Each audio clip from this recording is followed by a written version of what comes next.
Good morning, South Texas faculty.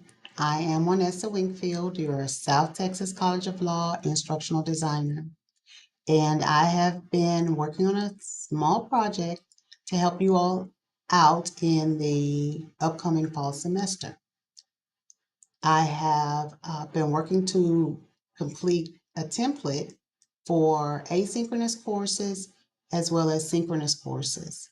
And I'm going to use this time to walk you through how to engage with those courses and set up your classrooms for the fall.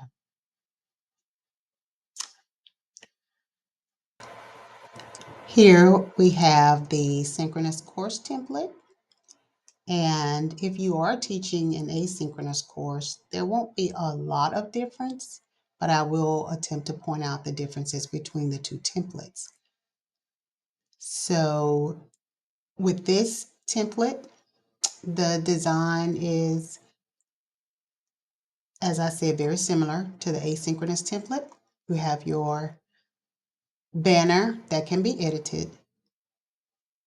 Your widgets are just simply content boxes that hold information necessary for students and for faculty. Here is a visual table of contents widget that has thumbnails for all of the different components in the course. Students simply need to select each of these to find necessary information as they navigate. Let's start with looking at the instructor resources. These resources have been provided to support your course creations for the upcoming semester. You'll note that these instructor resources are hidden from the learners, so information that's placed here is strictly for the faculty member. Again, these things may be edited. I've created samples of what type of information you should include as you go through and make modifications and edits to the template and customizations for your specific course. Here, how to edit your newly copied template is available, adding competencies, creating a Microsoft bookings link for your office hours, and so on and so forth. So you can select these links. This information is a resource for you. Here in this module is a faculty survey that will help to inform me on how I can best serve you as your South Texas instructional designer. As we move through, you'll notice one difference between the two courses, which is pretty significant, is your Zoom classroom. So you may add information regarding maybe course expectations or Zoom classroom expectations or other information you may want to share with students regarding the Zoom class sessions. However, in the nav bar at the top of your course page, you'll notice there is a link, a quick link for courses, and students can simply select this to enter their course session for the day. Synchronous courses indicate that there is a point in the week where students will meet virtually with their professor. Asynchronous, no professor at all. Synchronous, when there is some direct instruction provided by the professor throughout the course. So all of these resources have been provided for you. You would simply copy this template into the course that's pushed out to you from IT. So when you receive your course in the fall, you will have the option of copying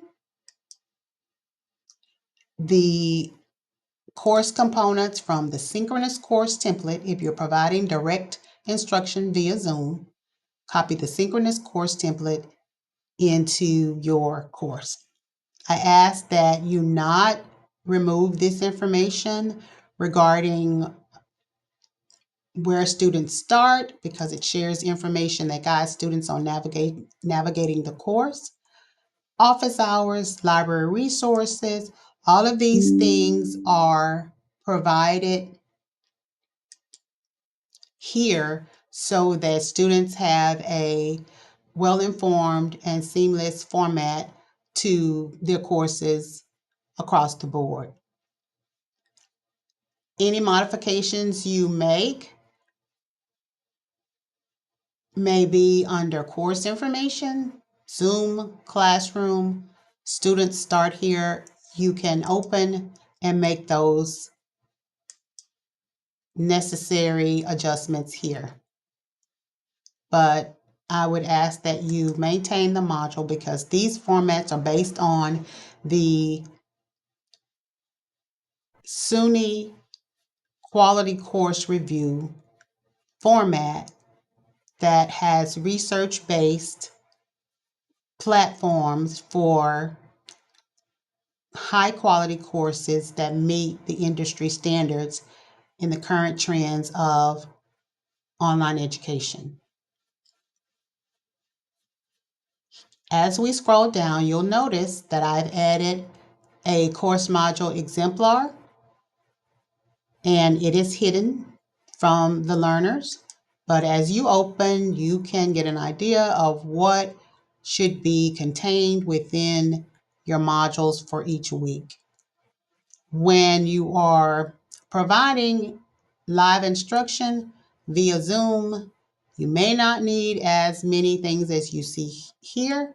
This is formatted from the asynchronous course, but it's a good idea to include as much information as possible that will help you to maximize your Zoom class session without having to refer to or guide students through resources that they can connect with here online. So this, again, as I said, is hidden, and so students cannot see that. As you scroll down to your modules, I've created these blocks for you. You simply would select Upload, Create, and fill in with whatever you want to add to that module for the week. A new assignment, a checklist is always great so that students can refer to see what it is they need to complete for that particular module. So you can just simply select if you want to update and update the information that way. I'm going to cancel. I don't want to make any changes.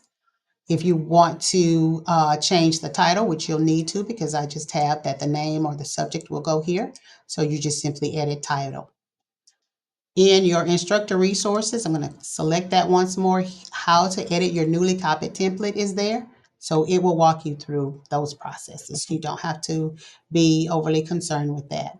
I've placed 14 modules for 14 weeks in the semester with embedded modules for midterm assessments or surveys and final exams. If you don't want to use any of these modules, you would simply select that particular module that you don't need to use. Say there are 14 here and you only need 12 or 11. So you would just select the module. Uh, I'm going to go back down to give an appropriate example, module 12, because you only need 11. And then you select this little I to uh, create a hidden presentation, and students won't be able to see that information. So it'll look like you only have 12 modules. Anything you can't, students can't see, you want to check this first because maybe it's just hidden and you want them to see it, then you can make it visible. Okay? So here is your Synchronous course template for the upcoming fall semester. As I said, there's information for students to access technology support, but you may also reach out to instructional technology, me, your instructional designer, as well as technology and computer services for support with your course. Hopefully, this is helpful and you will have a great year using this template that supports your students' high quality online learning experience.